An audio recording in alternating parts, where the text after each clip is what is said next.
باب الجمعۃ فی القری والمدن، بستیوں اور شہروں میں جمعہ پڑھنا، یعنی جمعہ کی نماز کسی گاؤں میں بھی ہو سکتی ہے اور شہر میں بھی ہو سکتی ہے. یعنی اس تکلیف میں نہیں ڈالا گیا کہ اگر کوئی کسی گاؤں میں رہتا ہے یا چند گھر ہیں وہاں پر تو وہ ٹریول کر کے شہر ہی پہنچے تو جمعہ پڑھ سکتے نہیں، اگر وہ لوکلی جمعہ ارینج کرنا چاہتے ہیں تو کر سکتے ہیں.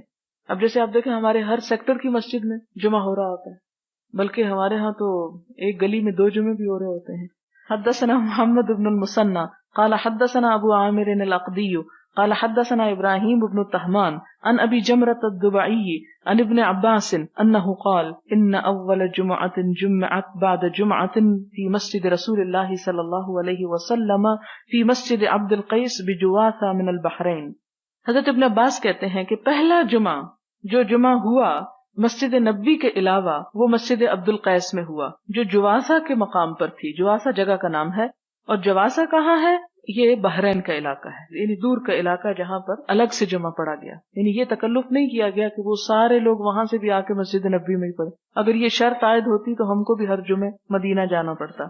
حدثنا بشر بن محمد المروزی قال اخبرنا عبد الله قال اخبرني يونس عن الزهري قال اخبرنا سالم ابن عبد الله عن ابن عمر رضی اللہ عنہما قال سمعت رسول اللہ صلی اللہ علیہ وسلم یقول، آپ صلی اللہ علیہ وسلم فرماتے ہیں کلکم راعن، تم میں سے ہر شخص نگران ہے، ہر شخص ذمہ دار ہے. وزاد اللیث قال یونس وكتب رزیق ابن حکیم الى ابن شہاب وانا معه یومئذ بواد القرى، کہتے ہیں کہ لکھا رزیق بن حکیم نے ابن شہاب زہری کو، اور میں ان کے ساتھ تھا اس دن واد القرى میں تھا ابن شہاب کے پاس. جب ان کو لکھا ہوا آیا حل ترى ان اجمع، تمہارا کیا خیال ہے کہ اگر میں جمعہ پڑھوں؟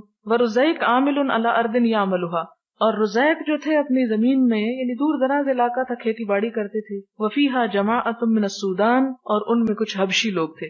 سودان سود سے ہے، سود عربی میں سیاہ چیز کو کہتے ہیں. سودان سیاہ لوگوں کے رہنے کا ملک یا علاقہ یا لوگوں کا اکٹھ، تو یعنی حبشی لوگ ان کے آس پاس رہتے تھے وغیرہ.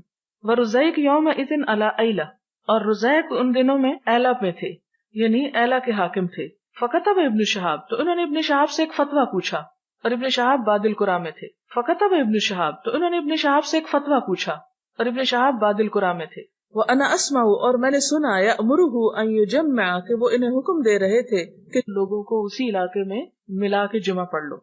يُخْبِرُهُ أَنَّ سَالِمًا حَدَّثَهُ، اور ان کو ابن شہاب نے کیا دلیل دے کے بھیجی کہ سالم کون تھے؟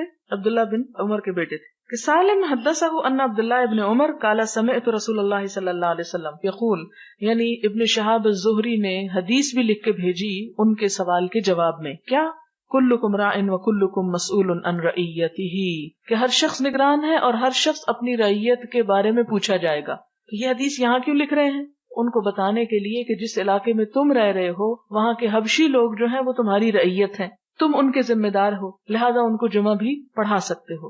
الامام راعن، امام بھی نگران ہے. الامام، اب یہ مسجد کا امام بھی ہو سکتا ہے اور شہر کا امام بھی. ومسئول عن رعیتہ، وہ بھی اپنی رعیت کے بارے میں پوچھا جائے گا. والرجل راعن فی اہلہ، اور ایک شخص بھی اپنے گھر والوں کا نگران ہے. وہو مسئول عن رعیتہ، اور اپنی رعیت کے بارے میں اس سے پوچھا جائے گا. رعیت سے مراد جن کی نگرانی اس پر لازم آتی ہو. والمرأۃ راعیۃ، عورت بھی نگران ہے. فی بیت زوجہا، اپنے شوہر کے گھر میں. مسئولۃ عن رعیتہا، اس سے اس کی رعیت کے بارے میں پوچھا جائے گا. والخادم راعن، نوکر بھی راعی ہوتا ہے، نوکر بھی ذمہ دار ہوتا ہے. کس چیز میں؟ فی مال سیدہ، اپنے آقا کے مال میں. مسئول عن رعیتہ، اور اس سے پوچھا جائے گا اس کی رعیت کے بارے میں کہ جو اس کو کچن کا آٹا، دال، چاول، چینی، گھی دیا تھا اسے ضائع تو نہیں کرتا رہا، اس سے بھی سوال ہوگا.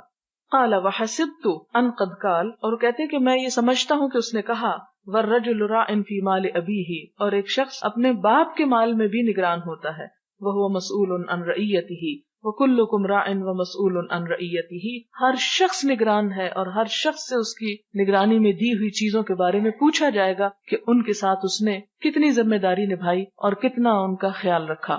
اس میں آپ دیکھیں کہ ایک تو یہ ہے کہ ایک انسان کسی بھی حیثیت میں ہے تو وہ نگران ہے، اور ایک یہ ہے کہ اگر اس کے سامنے کوئی بھی نہیں، اکیلا کسی قید خانے میں ہے مثلا، تو وہ کہے میں تو نگران نہیں ہوں، تو کلکم سے تو نکل گیا نہیں، وہ پھر اپنے ہاتھ پاؤں اور اپنے جسم اور اپنی صلاحیتوں پر نگران ہے، ان کا ذمہ دار ہے. اس سے یہ پوچھا جائے گا کہ اس نے اپنے جسم کا حق کتنا ادا کیا، ان سے اپنی قوتوں سے کیا کام لیا. اسی لیے وہ دعا پڑھتے ہیں نا کہ متعنا باسماعنا وابصارنا وقواتنا، کہ ہماری قوتوں سے بھی ہم کو فائدہ اٹھانے کی توفیق دے، کیونکہ ہم اس پہ نگران بنائے گئے ہیں.